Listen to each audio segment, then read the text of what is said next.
જય શ્રી કૃષ્ણ, રાધે રાધે, જય દ્વારકાધીશ. કેમ છો બધા? મજામાં? મારો દ્વારકાધીશ બધાને મજામાં જ રાખશે ને મજામાં જ હશો. એની કૃપાથી તો આપણે બધાને લીલા લહેર છે. જો હવે અત્યારે હું મારી મુરલીધર ટિફિન સર્વિસમાં શું છે રસોઈ હું તમને જણાવું. આ છે ડુંગળી, આ જો રોટલાના ઓર્ડર થઈ ગયા છે. આ છે કોબી ને મરચાંનો સંભારો. આ છે ભાત.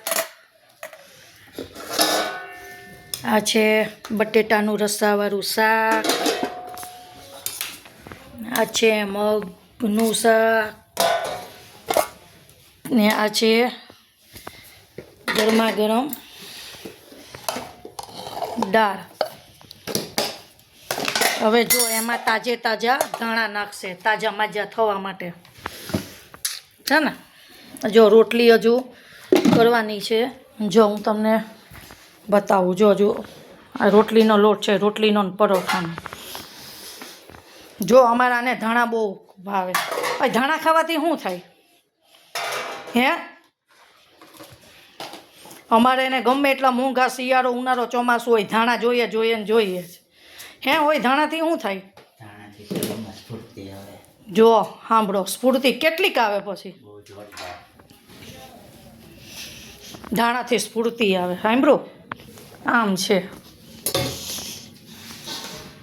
એવું તમે કંઈ સાંભળ્યું કે ધાણાથી સ્ફૂર્તિ આવે?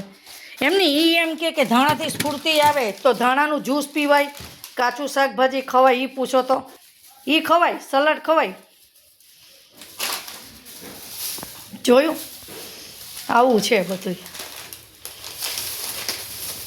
સારું ચાલો, રાધે રાધે, જય શ્રી કૃષ્ણ, જય દ્વારકાધીશ.